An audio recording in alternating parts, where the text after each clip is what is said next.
Hi there, and welcome back to the U-boat workshop for stage 2 of the German OTW type 2B submarine. Now, a few weeks ago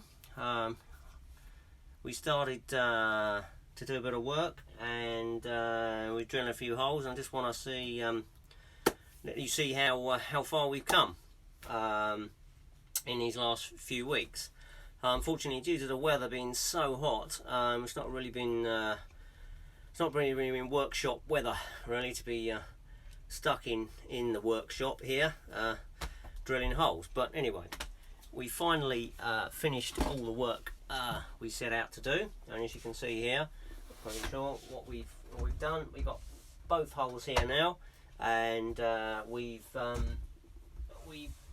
just show you what it is. We've managed to drill all the flood holes in here, as you can see, and we've pinned the top and bottom holes, and also we've scratched in some weld lines, which I'll show you and talk a little bit more about in a moment, as you can see them on there. But as I say, we've done the flood holes, all the flood holes all over. And these ones are taken from U8 and U9, so as you can see, and both holes are virtually kind of identical.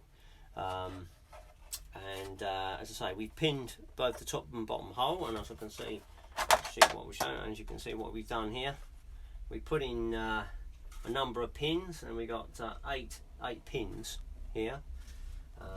Just put them. Show you what's been going on here. We've got obviously one on either end, and then one in the center and two at the side. Now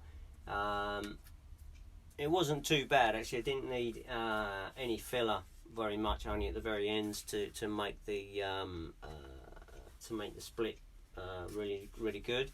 And I put these 3mm brass pins in here. Now just to let you know, there's not a lot of room to get these pins in, so you've got to be a little bit careful that you don't break away the edge. I mean, you could use a thinner material, it's probably better if you may do that, but as I say, there's not a lot of material on the edge, so you have to be a little bit careful to get it going. And what I've also done, as you may well notice, I've actually cut out the top sections of the upper hole. Now the reason why I've done that and not left that until last is because that makes it a lot easier when you're putting the hole together and you're pinning it to actually get in, to actually get inside here to mark these, and obviously to push the hole out, so you get them correct, so you don't have to put any spacers in there, whatever else. Now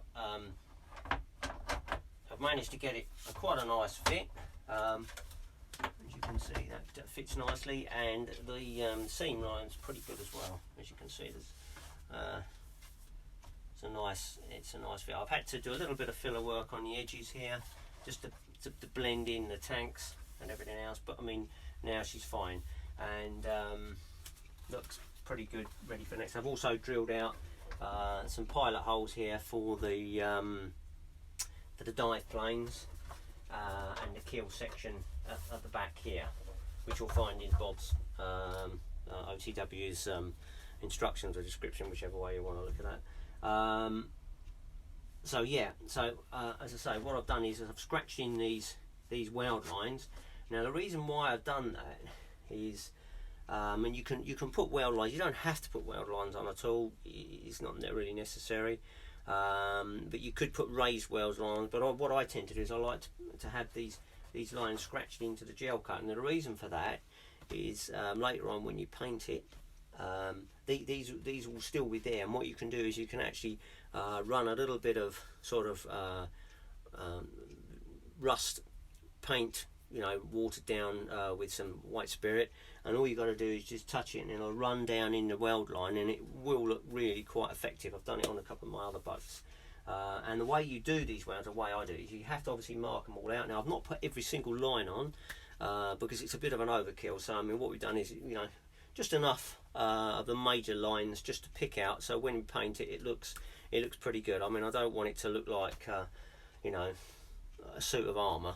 So I mean, just want to pick it out to make it look nice. So I've put the main lines on here, and the way I do that is let's have a look, see what we've got here. What we use is something like this, which is what I use, which is like one of these tools you get for sort of dentistry tools, and this one's quite effective. This sort of spade one, like that. And once I've marked the lines out, I then use a very, very bendy ruler. So you'll have to nick that off of your son or your daughter for a ruler, or you'll have to pop down to the stationaries and get one. But the bendier it is, the better. And the reason for that is so that you can actually bend that over the shape of over the tanks. And then what you can do is with that, you can run it along the edge and scratch it out with 1 or 2 scrapes. You don't need too much, just enough to scrape the gel coat deep enough so that when you put a coat of paint on, you'll just see those lines just faintly. So that's what I've done. And also you can see also here, it's a good idea to see that I've also put some drain holes in, and major drain holes in here along here. That's for your main drainage holes. You know, because obviously you don't want it to hold any water, so the more holes you've got in here the better, because it's a free flooding hole. So it'll drain out really quickly when you take it out, and obviously you won't have any water in your car when you put it back in the, to take it home. And also I've put in the front torpedo tube, as you can see that there, which has been knocked out. So there we go. That's virtually ready now, and you'll see there also I've got the WTC watertight cylinder from OTW, from Bob, and it's ready to go. And you will see that this is quite a tight fit in here. Let's have a look. Let's take that off. Don't know whether you can see that or not. But you can see that's I've actually trimmed the edges of this along here, not too much, otherwise you won't get these pins in.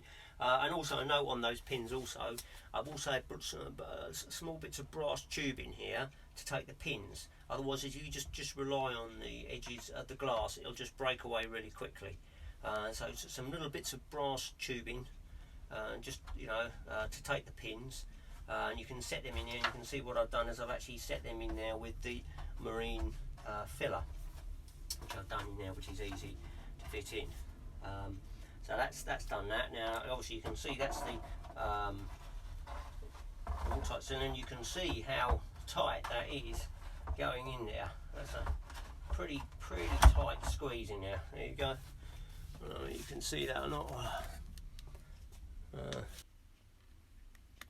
Now, as you can see, that's it's quite a tight fit in there. Showing you that.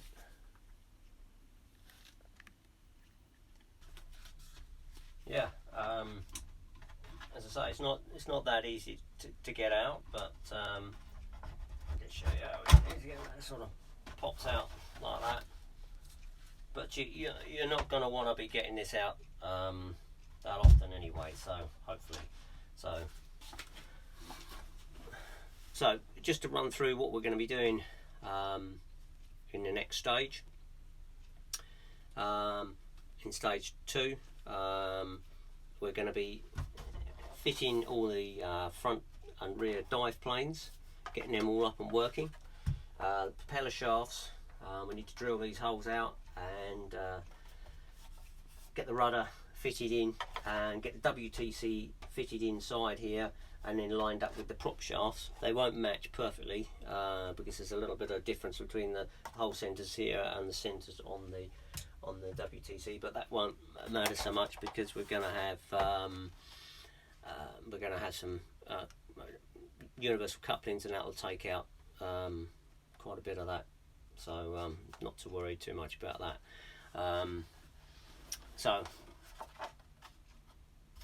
So that's what we're going to be doing in the next stage. So and then after that we can concentrate on the upper hole, getting the brass etched decking, and then a conning tower. Yeah, it gives me a little bit of work to do. Just a word on adhesives. Fitting these parts in here, you can use the marine filler, which I use, which is quite successful, or you can use probably something else a little bit stronger. I tend to use this stuff. Stabilite Express, which is a very small packet. You don't get a lot in it. You can get it in this country, but mainly from Germany. Use it very sparingly, but it is a bit like liquid concrete, so pretty good stuff. And you can fit a lot of your fittings and stuff like that, and they ain't going to come out, I can tell you. The other thing I'll do is probably spray these red oxide.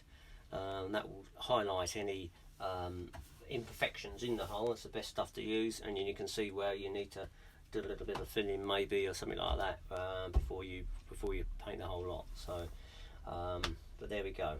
So hopefully the weather will be a bit cooler, and we can crack on with the next stage and get them all finished. So from the U-Boat Workshop, it's Martin Pryor, and I'll catch you later in the next stage.